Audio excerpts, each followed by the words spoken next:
आशापुर नाम का एक गांव था। गांव में हरिया नाम का एक किसान रहता था।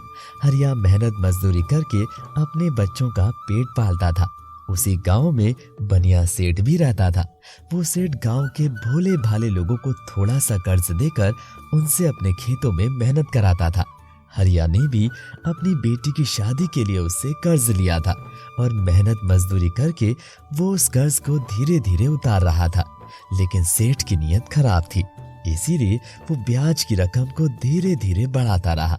और एक दिन हरिया को अपने घर बुलाकर उससे बोला, देखो हरिया, आज तक तुमने मेरा सही से ब्याज भी नहीं दे पाया है और मेरे खेतों में काम करने भी नहीं आते हो। इसीलिए 2 दिन के अंदर मेरा पूरा कर्जा उतार दो, नहीं तो तीसरे दिन से आकर खेतों में काम करो। ये रोज रोज तुमसे पैसे लेकर मैं थक गया हूँ। माई बाप, मैं आपको कर्ज के पैसे दे तो रहा हूँ ना, चाहे थोड़े थोड़े ही क्यों नहीं, पर मैं दे तो रहा हूँ। लेकिन अभी तक तुमने सिर्फ 1000 रुपए ही चुकाए हैं हरिया, अभी भी तुम पर बहुत कर्जा है मेरा। हरिया सेठ की बातें सुनकर चौंक गया, लेकिन वो गरीब अनपढ़ कुछ ना कह सका और सेठ के आगे हाथ जोड़कर बोला, ठीक है सरकार, मैं आपके खेतों में काम करने आ जाऊंगा कल से।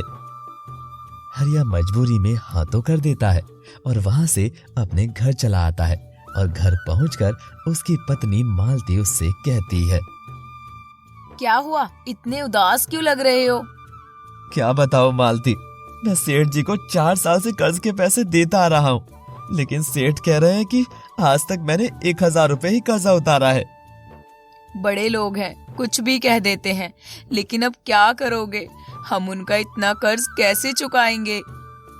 मैंने कह दिया है सेठ को कि मैं उनके खेतों में खेती कर दिया करूंगा और जब उनका कर्ज उतर जाएगा तो मुझे छोड़ दीजिएगा। भगवान कुछ ना कुछ रास्ता जरूर निकाल देंगे। तुम खाना ले आओ, बड़ी भूख लगी है। खाना तो बना नहीं है, 2 दिन की एक बासी रोटी है, कहो तो ले आऊं? ले आओ, पेट ही तो भरना है। मालती भी बेचारी मजबूर होकर 2 दिन पुरानी रोटी ले आती है। हरिया भी मजबूर होकर वो बासी रोटी खाने लगता है, क्योंकि रोटी 2 दिन पुरानी थी और भूख 4 दिन। वो गरीब हरिया बड़े आराम से रोटी खा गया, क्योंकि भूख के मुकाबले रोटी ताजी ही थी। तभी उसके दरवाजे पर किसी ने आवाज लगाई, कोई है क्या माई? बहुत भूखा हूँ। हरिया और उसकी पत्नी जाकर देखते हैं तो उनके दरवाजे पर एक साधु अपने बैल के साथ खड़ा था। वो उनसे कहता है, बेटा, दूर गांव से आया हूँ, मेरा ये बैल बहुत भूखा है, कुछ खाने को हो तो दे दो। लेकिन बाबा, मेरे पास तो ये आधी रोटी ही है, इससे इसका पेट कैसे भरेगा?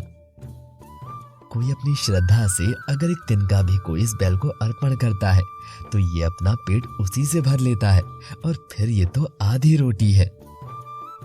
हरिया मजबूर होकर अपनी आधी रोटी उस बैल को दे देता है।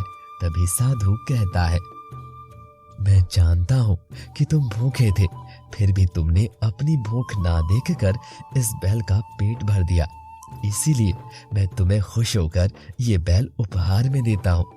मगर ध्यान रहे, तुम जब भी शाम को काम खत्म करके जो भी लाओगे उसमें से आधा इसे देना होगा।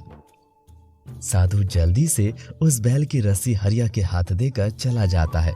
हरिया की पत्नी मालती उससे कहती है, अरे ये क्या किया उस साधु ने? हम तो वैसे भी कर्ज के बोझ के तले दबे थे और रूखा सूखा खाकर अपना पेट भर रहे थे। अब आधा इसको देंगे तो हम में से किसी एक का ही पेट भर सकेगा।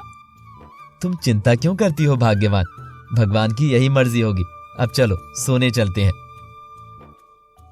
हरिया अपने बैल को बांधकर सोने चला जाता है और अगली सुबह जब जागता है तो उस बनिया सेठ के आदमी उसके घर आकर कहते हैं, हरिया, यहाँ आराम से सो लिए हो तो अब चलो, खेतों में काम करने के लिए सेठ जी ने इसी वक्त तुम्हें बुलाया है। हरिया जैसे ही जाने लगता है तो उसकी पत्नी हरिया से कहती है, अरे सुनो, अपने बैल को भी साथ लेते जाओ, खेती बाड़ी करने में काम आएगा। हरिया मालती की बात मानकर उस बैल को लेकर सेठ के यहाँ पहुँच जाता है। अरे हरिया, ये बैल कहाँ से लाए? सेठ जी आपके खेतों में काम करने के लिए लाया हूँ। ठीक है हरिया, मैं तुम्हें आज अपना वो खेत देता हूँ खेती के लिए, जिसमें आज तक कोई मायका लाल एक घास तक नहीं उगा सका है। तुम्हें उसी खेत में काम करना है और शाम तक उस खेत को उपजाऊ बनाना है। और हाँ, ध्यान रहे, दोपहर के खाने में सिर्फ आधी रोटी ही मिलेगी, इसलिए जल्दी करो। ठीक है सेठ जी, मैं कोशिश करता हूँ। कोशिश नहीं, करना ही पड़ेगा, नहीं तो ब्याज डबल हो जाएगा, जिसे तुम तो क्या तुम्हारी 7 पुश्तें भी नहीं चुका पाएंगी। और अगर तुमने ये कर दिखाया तो मैं तुम्हारा सारा कर्जा माफ कर दूंगा और एक बैल भी उपहार में दूंगा। हरिया डर के मारे उस बंजर खेत में बैल के साथ हल जोड़कर उस खेत को जोतने लगता है। सुबह से जब दोपहर हुई, लेकिन खेत की मिट्टी वैसी की वैसी रही। हरिया बड़ा परेशान हुआ और आसमान की तरफ देखकर बोला, मालिक तुम तो रहम खाओ मुझ पर, अगर ये बंजर जमीन नहीं होगी तो मैं मर जाऊंगा। हरिया जैसे ही ये कहता है तो बैल वहीं बैठ जाता है। हरिया उससे जोर लगाकर कहता है, अरे अरे तुम बैठ क्यों गए? हमें तो आज ये खेत पूरा जोतना है। अगर मैंने शाम तक ऐसा नहीं किया तो मैं मर जाऊंगा कर्ज के बोझ के तले, इसीलिए जल्दी उठो। हरिया की लाख कोशिशों के बावजूद वो बैल टस से मस नहीं हुआ। इतने में दोपहर हो गई और हरिया भूख प्यास के मारे वहीं बैठ गया। तभी सेठ के आदमी आधी रोटी लेकर आए और बोले, अरे हरिया, तूने तो इस खेत में जरा भी हल नहीं चलाया। अब देखना, सेठ तेरा कर्ज डबल कर देंगे। अब तो तू गया काम से। ये ले, आधी रोटी खा ले, क्योंकि कल से तुम्हारे गले में पानी भी नहीं उतर पाएगा कर्ज के मारे। ये कहकर सेठ के आदमी चले जाते हैं। हरिया उनकी बात सुनकर घबराने लगता है और वो आधी रोटी जल्दी से लेकर खाने लगता है। तभी वो बैल बोलता है, अरे अरे हरिया, तुम भूल गए क्या मेरे गुरु ने क्या कहा था कि तुम जो कुछ भी कमाओगे उसमें से आधा मुझे दोगे। लेकिन मेरे पास तो ये आधी रोटी है, अगर मैंने इसे नहीं खाया तो मैं भूखा मर जाऊंगा और वो सेठ कर्ज को बढ़ा देगा, जिससे मेरी पत्नी जीते जी मर जाएगी।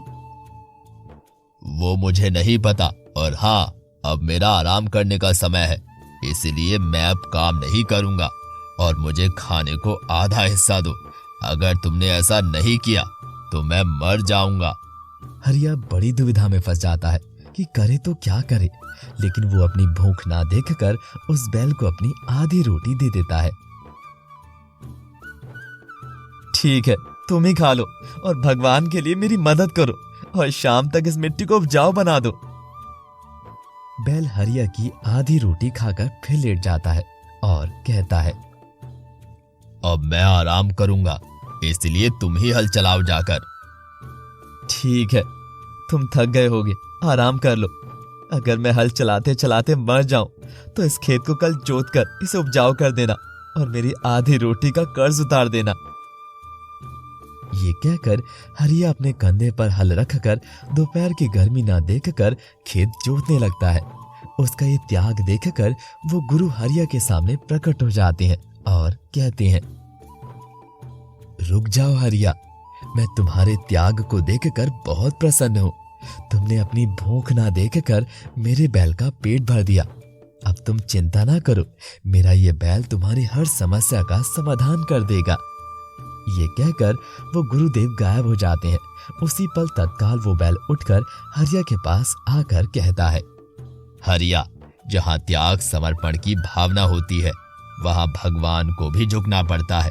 मैं अब तक तुम्हारे सहन शक्ति की परीक्षाएं ले रहा था, जिसमें तुम उत्तीर्ण हुए। अब ये हल मेरे कंधे पर रख दो। हरिया जैसे ही वो हल बैल के कंधे पर रखता है, वैसे ही बैल सारे खेत को पलक झपकते ही जोत देता है और आसमान की तरफ देखकर बैल कहता है, मालिक, मैंने इस अभागे का आधा काम कर दिया, अब आगे आपकी मर्जी। जैसे ही बैल ये शब्द कहता है, वैसे ही आसमान से झमाझम बारिश होने लगती है और देखते ही देखते वो बंजर खेत एक उपजाऊ खेत में बदल जाता है। इस चमत्कार की खबर जैसे ही सेठ को लगती है तो वो हरिया से माफी मांगता है और कहता है, हरिया, मुझे माफ कर दो। मैंने लालच में आकर तुम्हें इस खेत को जोतने के लिए बोल दिया ताकि तुम इसे ना कर सको और मैं तुम पर अपना कर्ज और बढ़ा सकूं। लेकिन तुमने अपनी मेहनत से इस बंजर को उपजाऊ बना दिया, इसलिए मैं ये खेत और एक बैल तुम्हें उपहार में देता हूँ और आज से अपने सारे कर्ज के बंधनों से तुम्हें मुक्त करता हूँ। हरिया ये सब सुनकर खुशी से उसकी आंखों में आंसू आ जाते हैं और वो अपने बैल को गले लगा लेता है और उसे नमस्कार करता है।